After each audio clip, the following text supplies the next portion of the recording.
1 अप्रैल 2026 से बहुत सारे इनकम टैक्स के सेक्शंस और फॉर्म्स बदलने जा रहे हैं।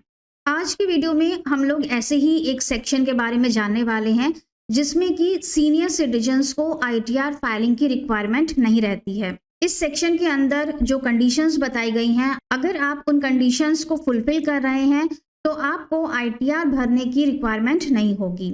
तो चलिए स्टार्ट करते हैं आज का वीडियो। मैं हूं सीए श्वेता सक्सेना, आप देख रहे हैं हमारा चैनल टैक्स सॉल्यूशंस।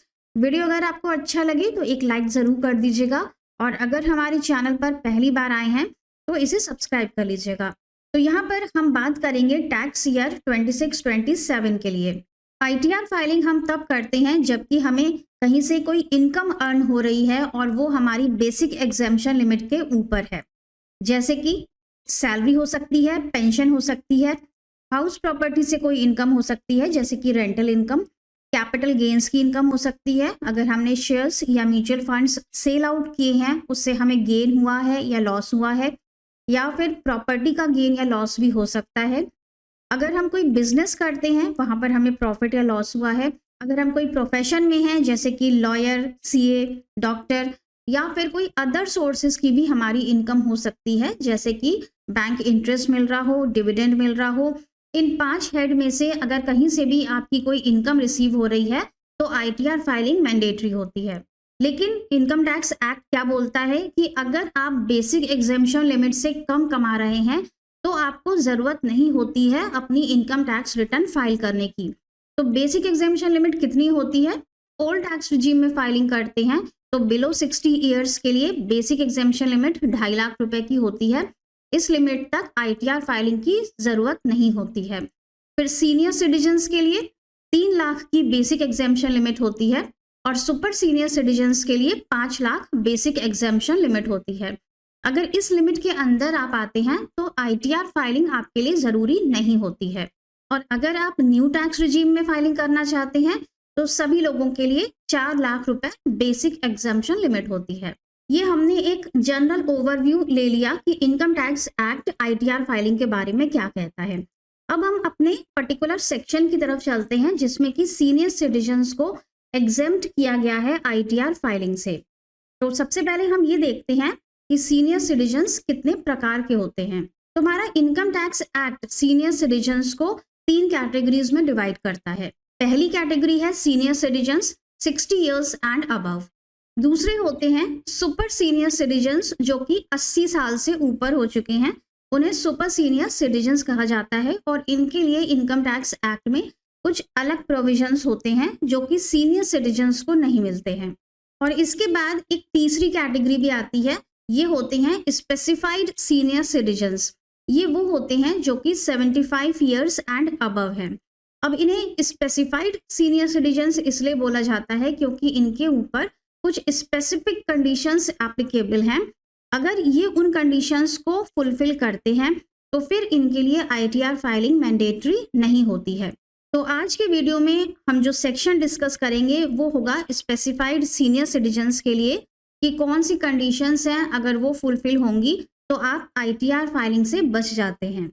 तो इसके लिए इनकम टैक्स एक्ट में एक सेक्शन है 194P। पुरानी इनकम टैक्स एक्ट 1961 में ये सेक्शन था 194P, लेकिन अब जो नया एक्ट आया है इसमें ये सेक्शन होगा सेक्शन 393(1). सेक्शन 393 ये पूरा टीडीएस का ही सेक्शन है। पहले जो हमारा इनकम टैक्स एक्ट 61 था उसमें 30 से ज्यादा टीडीएस के सेक्शंस थे, लेकिन अब इस एक सेक्शन के अंदर 393 के अंदर सारे सेक्शंस इन्होंने टीडीएस के इंक्लूड करके एक टेबल बना दी है। तो अब अलग अलग टीडीएस के सेक्शंस नहीं हैं, सारे सेक्शंस इस एक सेक्शन के अंदर ही कवर हो गए हैं। तो अब ये जो हमारा नया सेक्शन है सेक्शन 393, ये क्या कहता है कि अगर आप एक स्पेसिफाइड सीनियर सिटीजन हैं, मतलब आपकी एज 75 इयर्स एंड अबव है, टैक्स ईयर 26-27 में अगर आप 75 के हो जाते हैं या फिर आप 75 से अबव हो जाते हैं, अगर ये कंडीशंस आपके ऊपर फिट बैठ रही हैं तो फिर आपको आईटीआर फाइल करने की जरूरत नहीं होगी। पहली कंडीशन है आपको इंडिया का रेसिडेंट होना चाहिए, ये सेक्शन एनआरआई के लिए एप्लीकेबल नहीं है। दूसरी कंडीशन है income from only one specified bank, सिर्फ एक ही बैंक में आपका अकाउंट होना चाहिए only pension and interest income.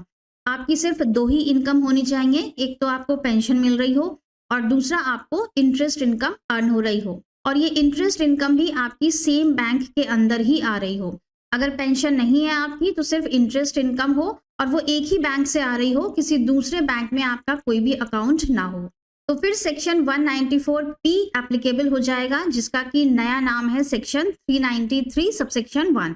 और जैसे ही ये सेक्शन एप्लीकेबल हुआ आपके ऊपर, एक डिक्लेरेशन फाइल करना होगा फॉर्म नंबर 139 में अपने बैंक में। जैसे ही आप फॉर्म नंबर 139 में डिक्लेरेशन सबमिट करेंगे, बैंक आपकी टोटल टैक्सेबल इनकम को कंप्यूट करेगा। आपको कंप्यूटेशन नहीं बनाना है, बैंक खुद आपके बिहाफ पर आपकी इनकम को कंप्यूट करेगा।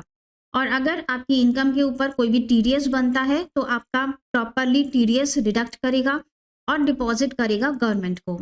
और ये जो टीडीएस वो डिडक्ट करेगा और जिस इनकम पर डिडक्ट करेगा, ये सब चीज़ें आपके 26AS और AIS में रिफ्लेक्ट होंगी। और ऐसी सिचुएशन में आपको खुद से अपनी ITR फाइल करने की ज़रूरत नहीं होगी, बैंक आपका टीडीएस भी कंप्यूट करेगा और उसे गवर्नमेंट को डिपॉजिट भी करेगा। लेकिन सेक्शन 194P कब एप्लीकेबल नहीं होगा? अगर आपकी एज 75 ईयर से कम है, एक से ज़्यादा बैंक में अकाउंट है, तब भी ये सेक्शन आपके ऊपर एप्लीकेबल नहीं होगा और आपको खुद से अपनी ITR को फाइल करना पड़ेगा।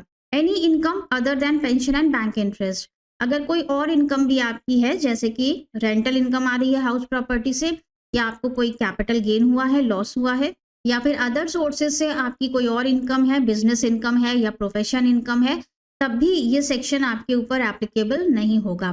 तो जो इस सेक्शन की प्री कंडीशंस हैं, 3 कंडीशंस बताई गई हैं, वो फुलफिल होना, तीनों को फुलफिल होना बहुत ज़रूरी है। आपकी एज 75 साल से ज़्यादा होनी चाहिए, आपकी इनकम सिर्फ पेंशन और बैंक इंटरेस्ट से होनी चाहिए, और तीसरा कि आपका अकाउंट सिर्फ एक ही बैंक के अंदर होना चाहिए, एक से ज़्यादा बैंकों में आपके अकाउंट नहीं होने चाहिए। बैंक में डिक्लेरेशन फाइल होगा फॉर्म नंबर 139 में, और इस डिक्लेरेशन को फाइल करने से पहले आपको अपने AIS को ज़रूर चेक कर लेना है, क्योंकि कई बार ऐसा होता है कि हमारे दिमाग से कुछ इनकम्स या ट्रांजैक्शंस स्किप हो जाते हैं, याद नहीं रहते हैं, और बाद में AIS में ये रिफ्लेक्ट हो जाते हैं। इसलिए डिक्लेरेशन फाइल करने से पहले आपको अपने AIS को ज़रूर चेक कर लेना है कि आपकी 2 ही इनकम उसमें दिख रही हों, एक बैंक इंटरेस्ट और दूसरा पेंशन की इनकम। फॉर्म नंबर 139 का एक प्रीव्यू हम आपको दिखा देते हैं कि ये किस तरह का होगा। तो फॉर्म नंबर 139 है ये, declaration by resident senior citizen for tax reduction by specified bank. इसमें बहुत बेसिक सी डिटेल्स आपको देनी होती हैं, जैसे कि सबसे पहले आपको अपनी पर्सनल इंफॉर्मेशन देनी होंगी, आपका नाम, PAN number, date of birth, आपकी एज, रेजिडेंशियल स्टेटस, रेजिडेंट यहाँ पे लिखना होगा, NRI लिखेंगे तो ये फॉर्म आपके ऊपर एप्लीकेबल नहीं होगा, एड्रेस, मोबाइल नंबर और ईमेल ID, ये पर्सनल इंफॉर्मेशन हो गई।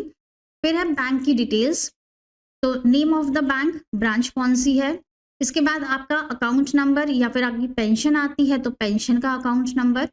इसके बाद आपको अपनी इनकम की डिटेल्स देनी होंगी कि आपकी पेंशन इनकम कितनी है और आपको सेम बैंक से इंटरेस्ट कितना रिसीव हो रहा है। टोटल इनकम आ जाएगी यहाँ पर। कोई डिडक्शंस क्लेम करना चाहते हैं, इन्वेस्टमेंट किया हुआ है कहीं पर, तो 80C, section 80D, other deductions कोई हैं तो वो आप दे सकते हैं, टोटल डिडक्शंस दे सकते हैं। और अगर आपको न्यू टैक्स रिजीम में जाना है तो आप वो भी यहाँ पे स्पेसिफाई कर सकते हैं, क्योंकि न्यू टैक्स रिजीम में हमें ये सब डिडक्शंस नहीं मिलते हैं, सेक्शन 80C, 80D। नीचे डिक्लेरेशन आ जाएगा, I declare that my income consist of only pension and interest from the same bank.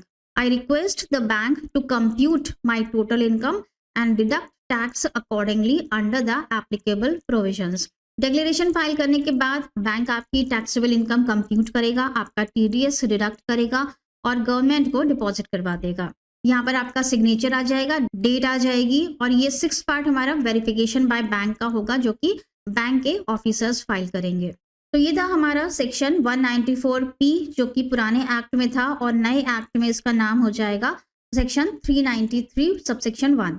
और ये सिर्फ उन्हीं लोगों के ऊपर एप्लीकेबल है जो कि 75 ईयर से ज़्यादा के हो जाएंगे टैक्स ईयर 26-27 में। तो आशा करते हैं कि हमारा ये वीडियो आपके लिए बहुत इन्फॉर्मेटिव रहा होगा, आपके लिए यूजफुल रहा होगा। मिलेंगे नेक्स्ट वीडियो में